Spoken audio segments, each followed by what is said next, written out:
సికింద్రాబాద్ ఉజ్జయిని మహంకాళి ఆలయంలో ఫలహార బండ్ల ఊరేగింపు ప్రారంభమైంది. ఆలయం పరిసర ప్రాంతాల్లో పోతురాజుల విన్యాసాలు, డప్పు చప్పుళ్లు, డీజేలతో జోష్గా ఊరేగింపు కొనసాగుతోంది. అమ్మవారికి ఇష్టమైన నైవేద్యాలతో ఫలహార బండ్ల ఊరేగింపు చేస్తున్నామని తెలిపారు నిర్వాహకులు. వేలాది మంది భక్తులు ఊరేగింపులో పాల్గొన్నారు. ఎలాంటి అవాంఛనీయ ఘటనలు జరగకుండా బందోబస్తు ఏర్పాటు చేశారు పోలీసులు.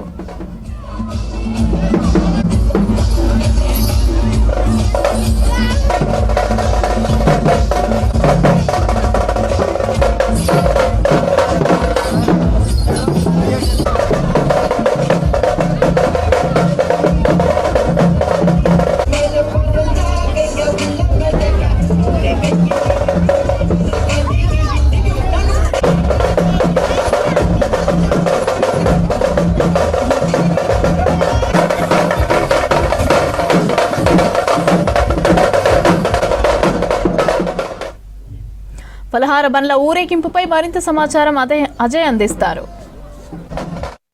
సంస్కృతి సాంప్రదాయాలకు అద్దం పట్టే పండుగల్లో బోనాల పండుగ ఒకటి. బోనాల పండుగ తర్వాత ఫలహారపు బండ్ల ఊరేగింపు. బోనాలు ఎంత భక్తి శ్రద్ధలతో చాలా వరకు చేసుకుంటామో దాని తర్వాత రోజు రంగం తర్వాత ఫలహార బండ్ల ఊరేగింపు కూడా చాలా వరకు ఇటు సికింద్రాబాద్ పరిసర ప్రాంతాల నుండి, వివిధ టెంపుల్స్ నుండి, వివిధ ఏరియాస్ నుండి ఉజ్జయిని మహంకాళి ఆలయానికి ఫలహార బండ్ల ఊరేగింపు జరుగుతుంది.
సంస్కృతి సాంప్రదాయాలకు అద్దం పట్టే పండుగ